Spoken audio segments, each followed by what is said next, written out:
Hello, everyone, and welcome to episode 12. Hey, you know that directions change, right?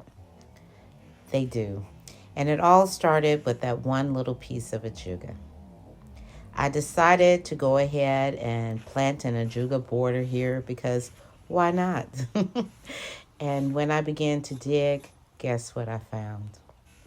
I had just mentioned in my video just a day ago that I have found about 3 spoons. Well, it's actually 5. When I saw that spoon, I was a little spooked. And I immediately went to my collection of spoons and put it with the others and tried to make some sense of maybe what it meant. You know, in my life, when things like this happens, I've encountered two types of people. People who say, oh, that's just a coincidence. You said you've been finding spoons. And then there are those people who believe that, that is probably a sign. How Kismet is that? So, anyway, I'm pondering what that could mean for me, and I think I know.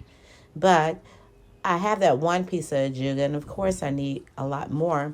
So, I easily was able to break up some new pieces of Ajuga and lay them down.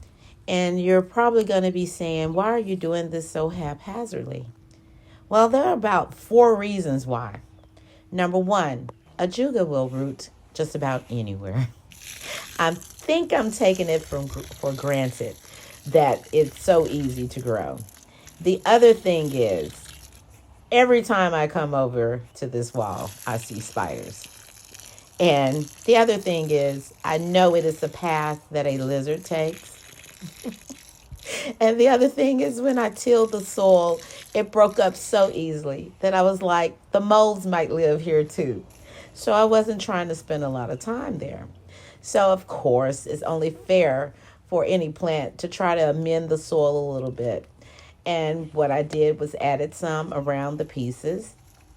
I went and gently massaged a container with some soil that could have some viable seeds in it. So I mixed that up really good, just in case a year from now some peonies decide to pop up. I may not be here to see it, but if it happens, they will be evenly distributed. So then I took my rake and I decided to break up some of the clumps of dirt. And I've been in a cleaning mode and I love it. It's like I want to be neater. I want to be cleaner outside. So I rake those things up. And once again, I haphazardly watered these in. And the fourth or fifth reason I've done such a sloppy job over here is because I know we're expecting a heavy rain. And by the next day, all of that will mix up like a cake and it'll dry out and bake and it'll look almost just like it did when I started, except it'll have Ajuga in it. So I'm over here at the table. I'm trying to find a good place to start. And I just decided that I would start by pulling the weeds out of these containers that hold my dear and beloved bulbs that might decide to come up later.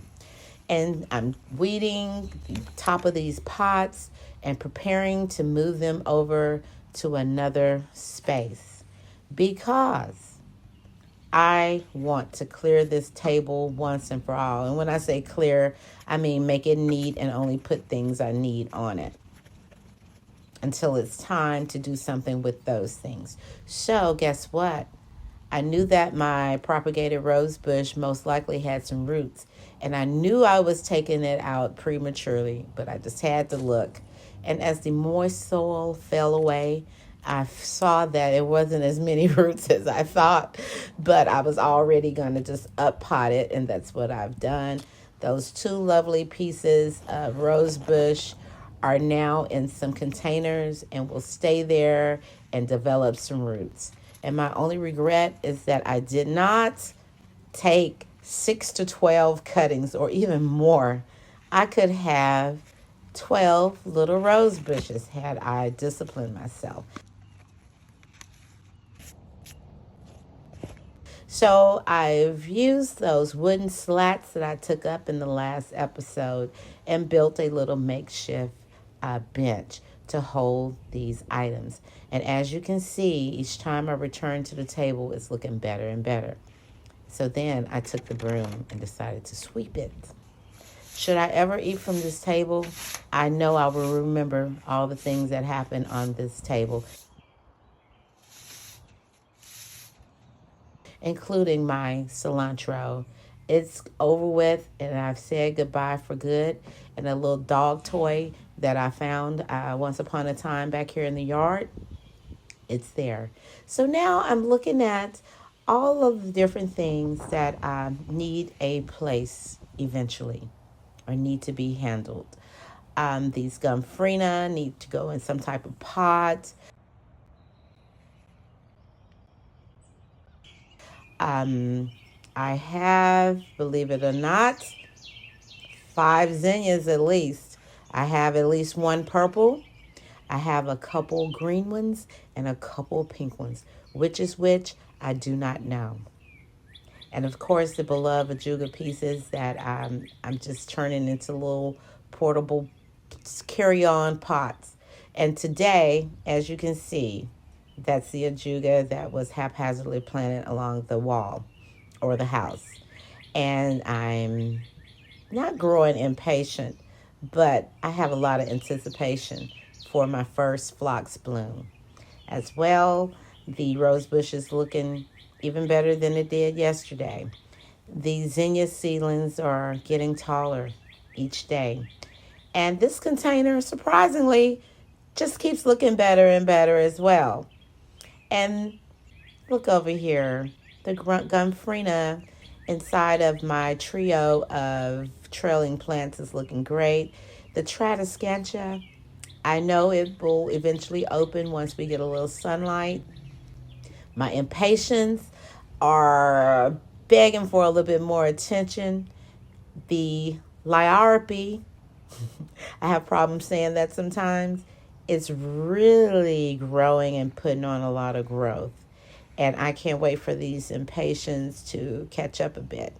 And this is a piece of wire vine that has died a couple deaths and is doing well. I've cut away the dead parts and I will split that up in some way and put it in a pot. My basil is looking gorgeous. It's crying out for new pots as well. And this container, which surprisingly you may not notice, but I repotted the Pachysandra and added a little underplanting of Ajuga. And while I was at it, I added a piece of Ajuga to that pot. As we look at some other things, including my Plumbago, we see that one has bloomed and has lost a little bloom, few blooms with the rain, and the other one is beginning to bloom. And we are revisiting these pots that I've upgraded slightly by just adding a piece of, you know what, Ajuga. And it's looking great. And for it to have been a rainy day, the floppy petunia are really looking great. They're shining at this time, and I'm liking them more and more. So we can't see enough of this corner border.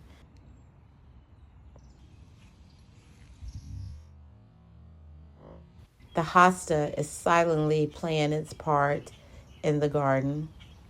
I need to look into what's going on with the ivy. I've noticed for weeks and weeks that they all seem to have a little black spots, fungal infection or something. And lo and behold, the verbena is finally starting to trail and spread. And again, we have this floppy petunia, a newly discovered pot to plant. I've actually potted up the Pachysandra in that pot, and I brought out some terracotta pots that I thrifted that I'm going to make use of back here in the back. So, this has been episode 12. Episode 13 will hopefully have me staining the benches and completing a few projects that you've seen today. If you like this video and you're still here, please like it and subscribe to my channel. And if you're on Instagram, please look for me at Madame Savage Garden and give me a follow over there. Until the next time, bye-bye.